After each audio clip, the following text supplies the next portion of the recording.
நல்லா இருந்தது படம். ஒரு மாதிரி டிஃப்ரெண்ட்டாக உண்மையிலே த்ரில்லிங்காக இருந்தது. ஹீரோவும் நல்லா நடிச்சிருக்காரு. அந்த ஹீரோயினும் சூப்பராக நடிச்சிருக்காங்க. எல்லாமே ஒரு மாதிரி டிஃப்ரெண்ட்டாக இருக்குது. எப்பவும் இல்லாத மாதிரி வித்தியாசமாக இருக்குது படம். தான் இருந்தது. படம் நல்லா இருந்துச்சு, ரொம்ப நல்லா இருந்துச்சு. அருள்நிதி, பிரியா பவானி சங்கர் 2 பேருமே நல்லா நடிச்சிருந்தாங்க. படம் வந்து வேற லெவலாக என்னென்னா பாட்டு கூட பார்ட் 1 வந்து ஓகே, பார்ட் 1 கம்பேர் பண்ணும்போது பார்ட் 2 வந்து ஓகேவாக இருக்குது. ஆனால் இருந்தாலும் பார்ட் 1 விட எப்படி சொல்கிறது, 2 கம்பேர்டு இது நல்லா இருக்குன்னு கேட்டால் பார்ட் 1 தான் ஃபஸ்ட்டு சொல்லுவாங்க, அதுக்கப்புறம் பார்ட் 2 சொல்லுவாங்க. படம் கேவலமாக இருக்குது ப்ரோ, மொக்கையாக இருக்குது ப்ரோ, படம் மொக்க ப்ரோ எதுவுமே இல்லை. ஒரு பேய் படத்துக்கான ஒரு ஃபீலிங்கே இல்லை. ஏதோ அவரோட வேர்ல்டு புரியுது, பட் அந்த லிபர்ட்டியை கையில் எடுத்துக்கிட்டு இஷ்டத்துக்கு பண்ண மாதிரி இருக்குது ப்ரோ. எதுவுமே ஒர்க் அவுட் ஆகலை. படத்தில் சொல்லிக்கிற அளவுக்கு ஒன்றுமே இல்லை ப்ரோ. ஃபர்ஸ்ட் பார்ட்டே ஒரு மொக்க தான். அந்த காலத்தில் வந்துட்டு ஒரு ஆவரேஜான ஒரு ஸ்க்ரீன் பிளேயில் ஏதோ எப்படியோ ஹிட் ஆகிடுச்சு, அதுவே ஒரு சர்ப்ரைஸ் தான். அதோட இது செகண்ட் பார்ட் படம் மொக்கையாக இருக்குது ப்ரோ. ஃபர்ஸ்ட் பார்ட்டாவது ஒரு ட்ரையாவது பண்ணலாம், உட்காந்து பார்க்கலாம். இதெல்லாம் உட்காந்து பார்க்கறது கூட ஒருத்தல ப்ரோ. விறுவிறுப்பாவா? நம்ம தான் விறுவிறுப்பாக எப்படா வெளியே போகணும் வெயிட் பண்ணிட்டு இருக்கோம், மற்றபடி ஒன்றும் இல்லை ப்ரோ. அருள்நிதியா அவர் சும்மா ஆஸ் யூஷுவல் ஆக்டிவ் தான் பண்ணியிருக்காரு, பெருசாக சொல்லிக்கிற அளவுக்கு இல்லை. அவர் எல்லா படத்தையும் நடிக்கிற மாதிரி அவர் வேலையை ஓரளவுக்கு கரெக்டாக தான் பண்ணிட்டாரு ப்ரோ. பிஜிஎம் படம் ஃபுல்லாக வந்துகிட்டே இருக்குது. டெக்னிக்கலாக படம் கொஞ்சம் ஓகே தான்.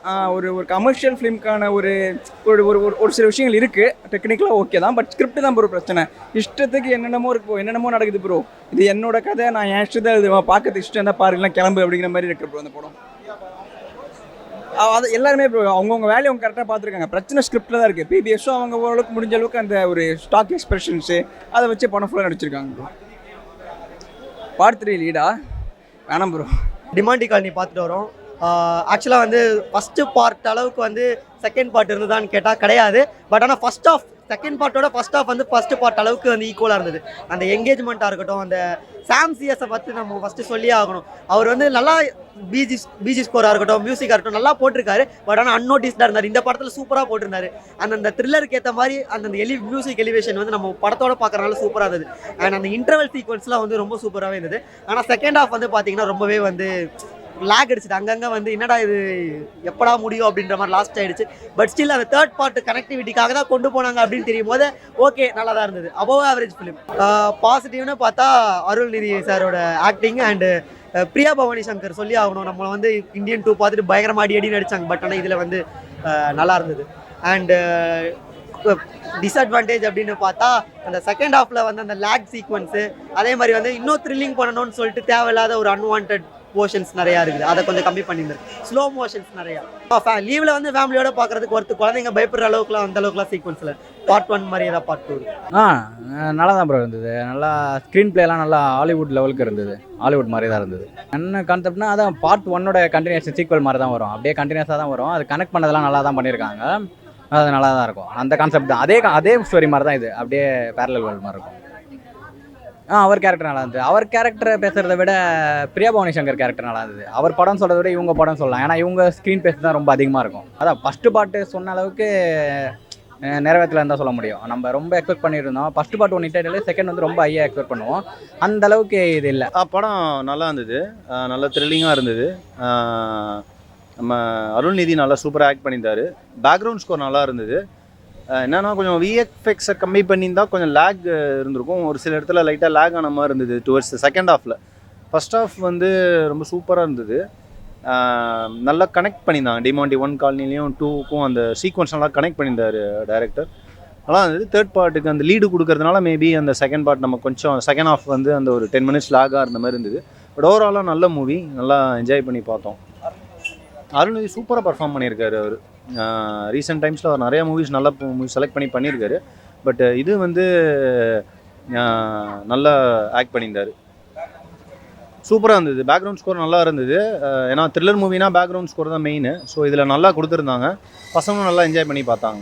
ஃபஸ்ட் பார்ட் மாதிரி எடுத்திருக்காங்க. பட் இன்னும் கொஞ்சம் எங்கேஜிங்காக இருந்திருக்கலாம். இல்லை அவரோட போன படம் கோப்ரா கம்பேர் பண்ணும்போது இது பரவாயில்ல. ஆனால் டிமாண்டியோட ஃபஸ்ட்டு கம்பேர் பண்ணும்போது கொஞ்சம் லேகிங் தான். அருள்நிதி சொல்லவே வேணாம். பேய் படம் எப்படி இருந்துச்சு? பேய் வரலையா?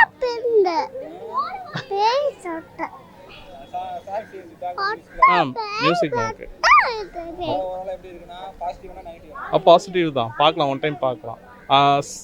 தேர்ட் பார்ட்டோட லீட் கொடுத்துருக்காங்க. So it should be good. Arulnithi அதான் அவரை பற்றி சொல்ல வேணாம். அந்த டி பிளாக் படமாக இருக்கட்டும், டைரியாக இருக்கட்டும், அவருக்கு ஏற்ற மாதிரியே ஆக்ட் பண்ணியிருக்காரு.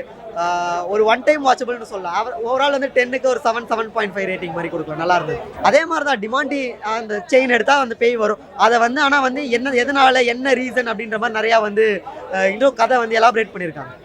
கோப்ரா மாதிரி தான் ஃபர்ஸ்ட் ஹாஃப் வந்து சூப்பராக இருக்கும். அந்த இன்டர்வல் பேங்கோட இருக்கும். செகண்ட் ஹாஃப் வந்து கிளைமேக்ஸ் வந்து ஒரு மாதிரி இது பண்ணியிருப்பாங்க. அதே மாதிரி தான் செகண்ட் ஹாஃப் கிளைமேக்ஸ் இதுவும் ஒரு மாதிரி இருக்கு. செகண்ட் ஹாஃப் கொஞ்சம் ரைட்டிங் இன்னும் கொஞ்சம் இம்ப்ரூவ் பண்ணிட்டு இது பண்ணியிருந்தா நல்லா இருந்திருக்கும். அவர் நல்லா தான் பண்ணியிருக்காரு. அவர் லேட்டஸ்ட்டாக கூட சொன்னார், கோப்ரா வந்து என் கதை இல்லை, அது வந்து அதை நிறைய மாற்றிட்டாங்க சவுண்ட் கிங் ஸ்டுடியோ அப்படின்னாங்க. இந்த கதையும் வந்து ரொம்ப கொஞ்சம் சுமாராக தான் எடுத்திருக்காரு. மேபி இதுக்கு என்ன சொல்லுவாருன்னு தெரியல, ஆனால் எக்ஸ்பெக்ட் பண்ண அளவு இல்லை. பேக்ரவுண்ட் மியூசிக்லாம் நல்லா இருந்தது. சாங்ஸ்ன்னு சொல்கிற அளவில் பிஜிஎம் நல்லாயிருக்கும். அந்த பேய் படத்துக்கு ஆர்ஆருக்கு பிஜிஎம் ஏற்ற மாதிரி நல்லாயிருக்கு. ஓகே ப்ரோ, பார்க்கலாம். ஆனால் எல்லா ஆடியன்ஸ்க்கும் ஈஸியாக கனெக்ட் ஆகுமான்னு தெரியாது. மேபி பசங்க அது மாதிரி வந்தால் அவங்களுக்கு வரைக்கும் கனெக்ட் ஆகும். ஓல்டு ஆடியன்ஸ்க்குலாம் அவ்வளோ சீக்கிரம் கனெக்ட் ஆக முடியாது. ரொம்ப பயமாலாம் இல்லை, லைட்டாக ஃபஸ்ட் பார்ட் மட்டும் கொஞ்சம் த்ரில்லாக இருக்குது, அவ்வளோதான். இல்லை, நல்லா போகுது. செகண்ட் ஆஃப் ஃபர்ஸ்ட் ஆஃப் ரெண்டுமே நல்லா போகுது. ரெண்டு பேருமே ஹீரோ, அருள்நிதி, பிரியா பவானி சங்கர் எல்லாமே ஆக்டர்ஸ்லாம் சூப்பராக நடிக்கிறாங்க. எல்லாருமே நல்லா நடிக்கிறாங்க. ரொம்ப நல்லா நடிச்சிருக்காரு. எல்லாருமே நல்லா நடிச்சிருக்காங்க. ஓவரால் டோட்டலாக நல்லா இருக்கும்.